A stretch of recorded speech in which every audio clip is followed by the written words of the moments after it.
Welcome to You're the Boss of Your Business and Your Life, the podcast show where we empower you to escape the 9-to-5 and build your dream business from anywhere.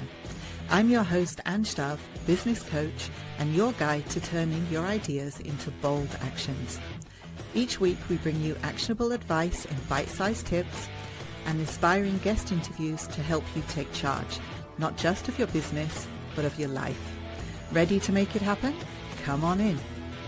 Okay, so I want to welcome today Parul Sharma onto the show, and we're talking about the topic of Rewriting 2020, Women Who Redesign, Reclaim and Rise.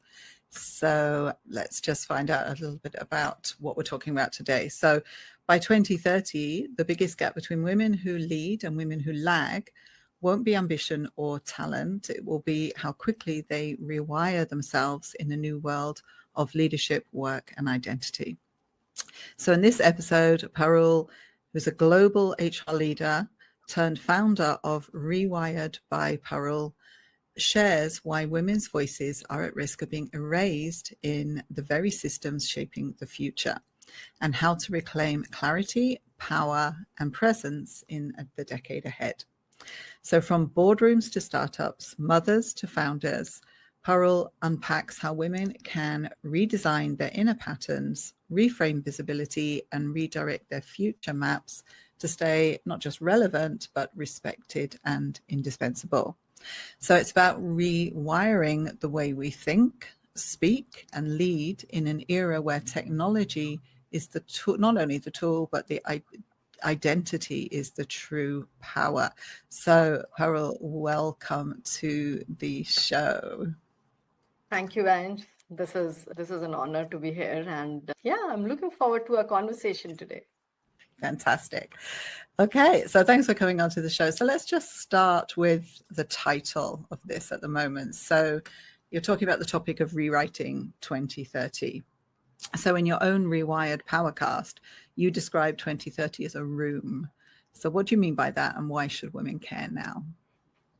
Well, according to me, 2030 is a room already being built today, and that is what concerns me a lot.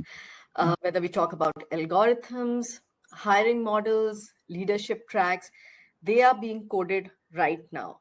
So the rooms are already being prepared. They're already being built today. So that's where I'm coming from, that when we talk about 2030, it's not about how the world will look like, but how the world will look like for women like us. So if women's voices aren't present, the future will be designed around someone else's idea of leadership, work, or life.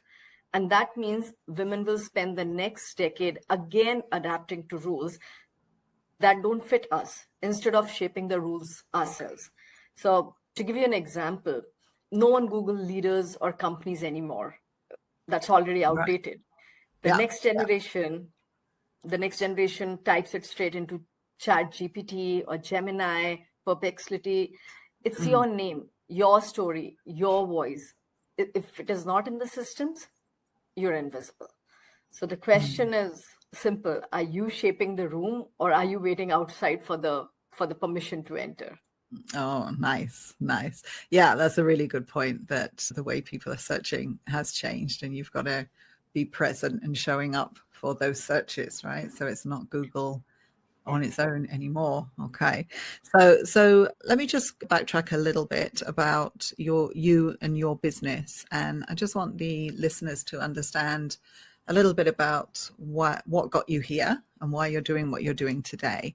So you left the global corporate career to start your own business. And there's a lot of people listening today that are either doing that or they're starting to do that. So I'm sure they'll be very interested to know about your journey and to understand that you've succeeded in doing that, and therefore they can too.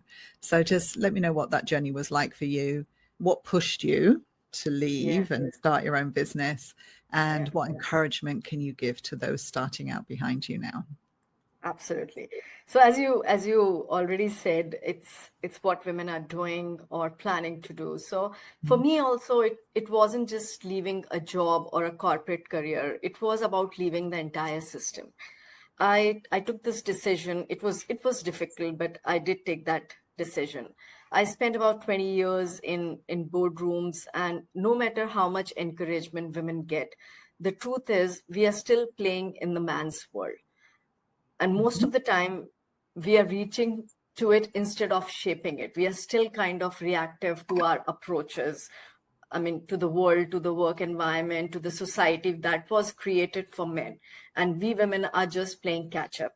So even after 2 decades, I found myself editing my voice. I mean, Okay. if that can happen to me with titles and experience, imagine what it feels like for women just starting out, or those returning after maternity or sabbaticals. They are already judged, already penalized, and penalized for being women. And that is what kind of hit me hard. And it pushed me to build Rewired. So the vision isn't just to give women a seat at the table. It's to create a world where women are not being punished for who they are, but they are recognized as the ones shaping the future in their unique way. And this, the entire mission or vision around Rewired, and why I started was because in my corporate career, I felt that everything was more like reactive for women rather than being surrounded. Like, okay, this is, let's do the maternity leaves, let's do the paternity leaves, let's do the mental health thing around menopause, our hormones. The point was that why are we playing reactive? We were being reactive because whatever those norms were or policies were or the structures were, they were decided by men and for men. They were never decided for women. And that's what hit me hard, that even after so many years, we are just trying to catch up to that place. So this was something that inspired me to build Rewired. Okay. If you talk about challenges, I mean, the challenges that I faced, and I'll be honest, I'll be really truthful here, they were real. You lose your title, your structure, the validation to prop up, because unfortunately, the world still looks for titles rather than your experience. I mean, even after a global presence, if I still go out, it feels like that I have to justify my existence, and that kind of makes you like, it makes you feel small, and that I mean, you face self-doubt, identity loss, and the silence of starting again from zero it's not easy. That's the real challenge. But the biggest challenge was internal, rewiring my own belief that my voice mattered without the logo of a global company behind it. And I mean, that inspired me actually to give it a name called Rewired, because I feel that, one, women are wired in a certain way. We follow patterns. It's very difficult for us to kind of accept the change. And that's where I think I bring the neuroscience part. And I would like to tell women that I know it's not easy. I've gone through it. And I'm sure many of you are also going through it. But the first step is to start rewiring the way we think.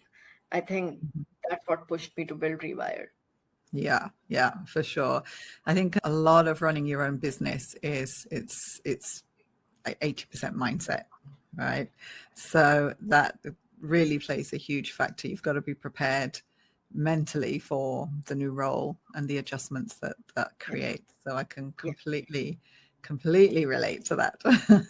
And I think a lot of people out there can as well. So tell me about Rewired. What is this that you've created since you've left corporate? Tell me about exactly what that involves. So I'm still creating it. So that's the good part. And I always believe it's a learning process. Every day is a new learning. So Rewired by Parul is a platform to reinvent the identity and prepare women for the next era. The world is throwing uncertainty at us, whether it is job losses, resignation, identity shifts. And I see that not as a threat, but as the biggest opportunity. For too long, women have been pulled into structures, as I said, built by men years back. Every policy has been reactive. All the responses are after the fact. I believe it's time to flip the script. Women must take charge, reinvent their identity, and design the world that works for them. A world where they are not they're not being penalized for being themselves, and where policies, structures, norms are created by them and for them. So the world should be around them, and we should be the one participating in making those decisions. So through products like Rewired Atelier, which is going to be small circles, Rewired World, which will be a combination of different tools and courses, and something that I'm calling as Rewired Power Rooms, where I'll be doing small room workshops. I'm going to provide science-backed strategies and AI-driven tools to help women design their future in their own voice and use technology as their ally, not as one more thing which is going to add to their problem. So I think we women need to change the way we look. We need to, because the world is changing, that's the fact, and it's changing pretty fast. Whatever our generation saw, it's the speed is 5 times more. So if we do not change the way we think, we will not be able to change our identity. And the time has come where because everything is so chaotic outside, I think we should take the advantage of that chaos. And I believe women are fantastic at taking care of chaos. We all do in our daily lives, managing homes, managing family, work. I think it's very easy for us once we put our mind to it.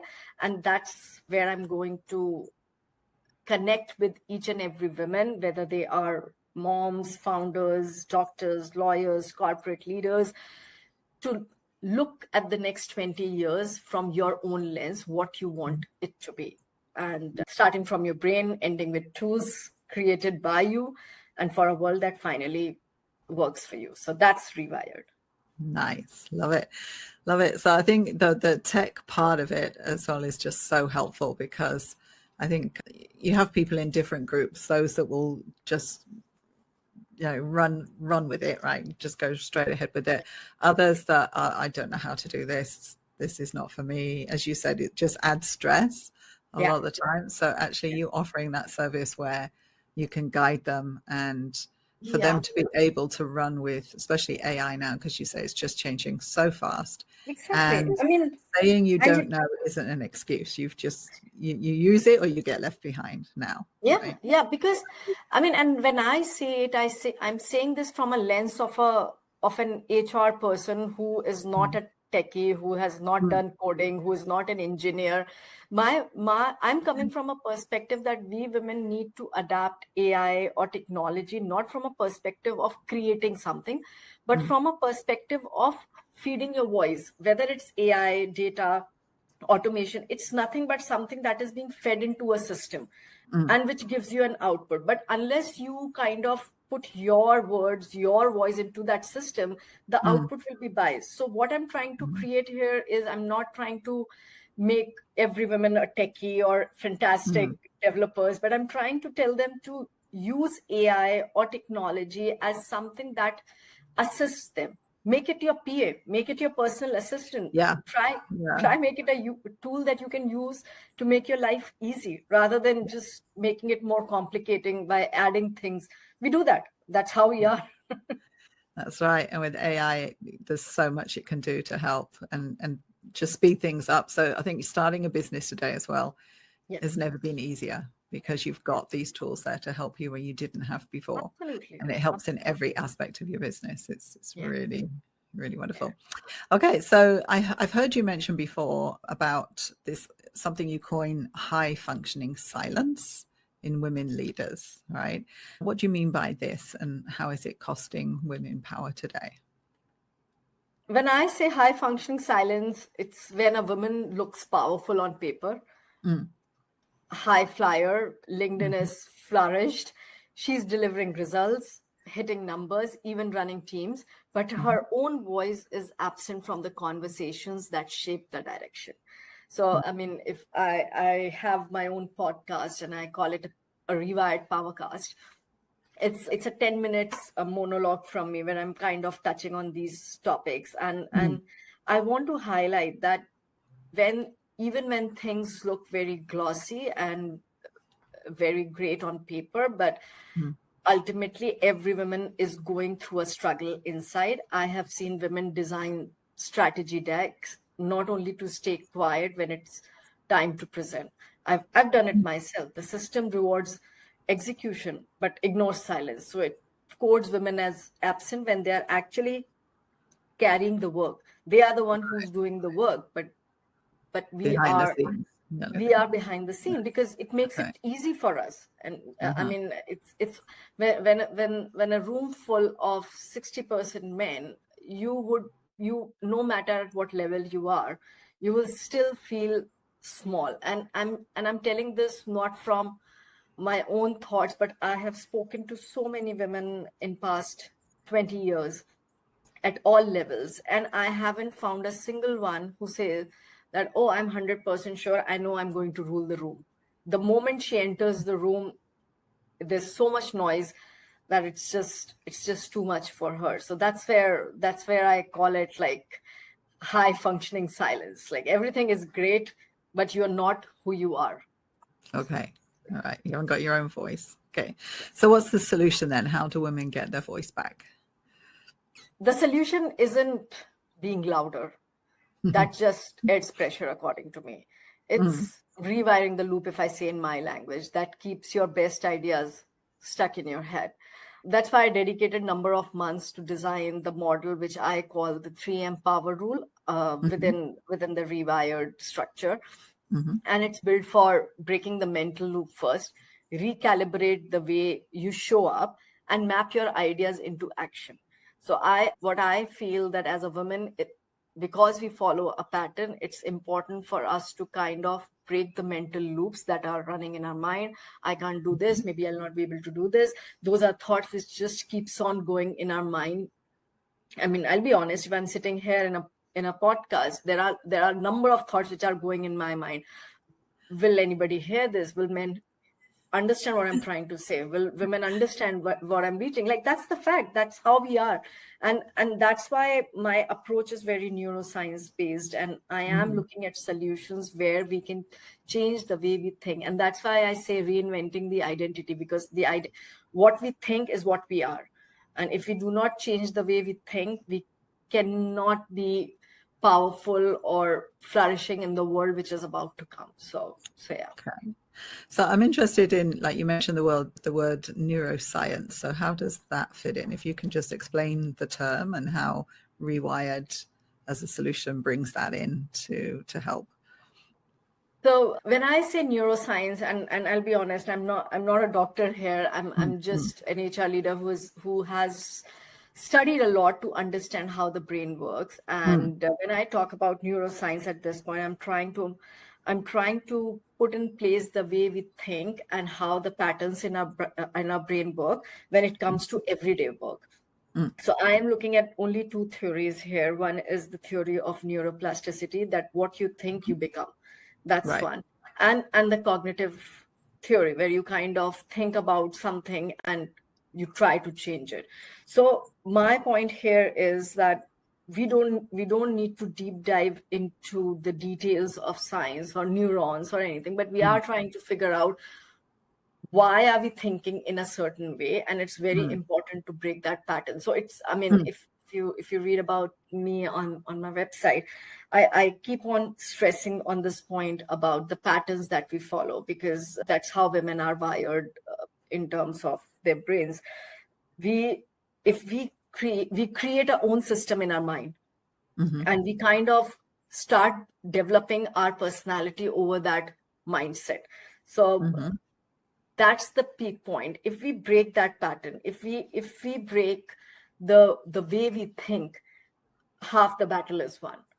So all I'm trying to understand and kind of correlate and bring it into perspective from Rewired is to break the pattern women have been following for last 20 or 30 years, that this is, I need to do my graduation, I need to do my master's, I need to join a job, and that's how the job will take me, manager, senior manager, director, VP, and that's how I retire. But the moment, and what's happening right now as a fact is, women are being laid off, and that's the number, that number is beyond as compared to where men are, because women are in roles which are mostly being automated now. So that is the reason. And the problem is, because we are, as I said, we follow a pattern, women are not able to accept those changes, which is leading to mental health issues, stress, anxiety, all sort of problems, which is taking women back. And that is one reason why women are still hesitating in kind of adapting AI, because they don't feel safe. They don't think that's something that they can do, because they've been taught that's not a part of your journey. You are a marketing person, you are an HR person, you are a Yeah. doctor, you're not a techie, so this is not for you. And men are running with AI and technology as if it's a trophy. So Yes. that's where I want to bring the neuroscience perspective of breaking the loops, breaking the pattern. So Right. that's the force. All right. So it's being conscious as well of Yes. the way we think, and Yes. knowing that the way we think actually affects what we do and what we believe, and it will affect your end results as well. So Absolutely. yeah, Absolutely. we definitely need to be aware of that. Okay. And then, although you've spoken just now about it's the women mainly that are getting laid off with all these redundancies that are going on now because of the changes in technology and AI, and we've all seen it, and it is a different future. And as you said, it's a different, we were brought up to expect life to go a certain way, as you mentioned, go to university, get a job, retire. And the reality is that the job scope and, well, life in general is just so much different now, and we can't be looking at that journey in the same way anymore. And as you say, but it does give people a lot of opportunities. So, and as you say, sometimes when one door closes, another door opens. So we do have opportunities, and if you look at it the right way, you'll be able to see the opportunities. But if you don't look at it the right way, you're blind to those, right? So it's not a case of that there aren't opportunities. It's just you're not seeing them because you're not looking in the right way, right? Yeah, absolutely. So yeah, so women do have opportunities. They do have opportunities today. But then on the reverse of that, if we could say, okay, they have opportunities, why do they need a platform like Rewired? Well, there are a couple of points here that I'll try to focus on. One, there are a lot of opportunities, and if the listeners kind of look back to what I'm talking these days, it's not about titles, it's about the identity and the power you have. So yes, there are a number of opportunities out in the market, but you need to look at them differently. Portfolio careers are booming like anything, project-based work, freelancing. There are a number of things women can look at. But yes, I mean, why do they need opportunities like Rewired or platforms like Rewired? Because one, there are more than 2.5 billion women on this planet. And I don't think we have enough platforms yet, because ultimately, as I said, with opportunities come struggles, with situations comes problems, and with opportunities come different type of challenges. So while the opportunities are present, are we ready to kind of take those opportunities? I don't think so, because I have spoken to n number of women who left the work, who left the corporate career, including myself, are trying to still work on their own identities, because they still feel that that was the route, that is how the world works. But that's what now is changing. The world is not working in that straight line. It is a completely different curve, and we need to adapt to it. So opportunities are still there, but they look very different. And why we need platforms like Rewired is to change the way you think, so that you take advantage of those opportunities and don't lose time in kind of still thinking, should I do it? Should I not do it? Will it be fine? Will I leave the way I work? I mean, I think that's where we need to kind of look at. And I think platforms like Rewired will come handy to all the women who are at this point trying to figure out what's next for us. Okay. All right. So as we're heading towards 2030, it's not too far off into the distance now, really, ahead of us. If you could leave the listeners with one challenge for 2030, what would that be? I continue to what I was saying. Stop waiting to be ready. Being ready is a myth. Love it. 2030 is already under construction. Uh-huh. If you are silent, you're invisible to the future. So just get on with what you know. Just jump in it. Yeah, just take the leap. Absolutely. Lots of people have done it. They've succeeded. And this analysis paralysis, as we call it, where people overthink things and it stops them from actually taking action. So I always say that you can learn a lot of things, but knowledge itself doesn't have any value at all if you don't apply it.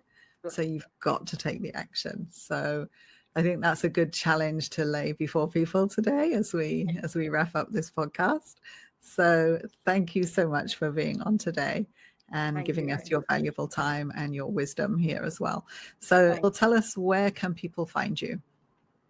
So I'm very easily found because I've kept everything at the same name, Rewired by Parul. So you can, the best way to reach out to me is LinkedIn with my name, Parul Sharma, and also my company's name, Rewired by Parul.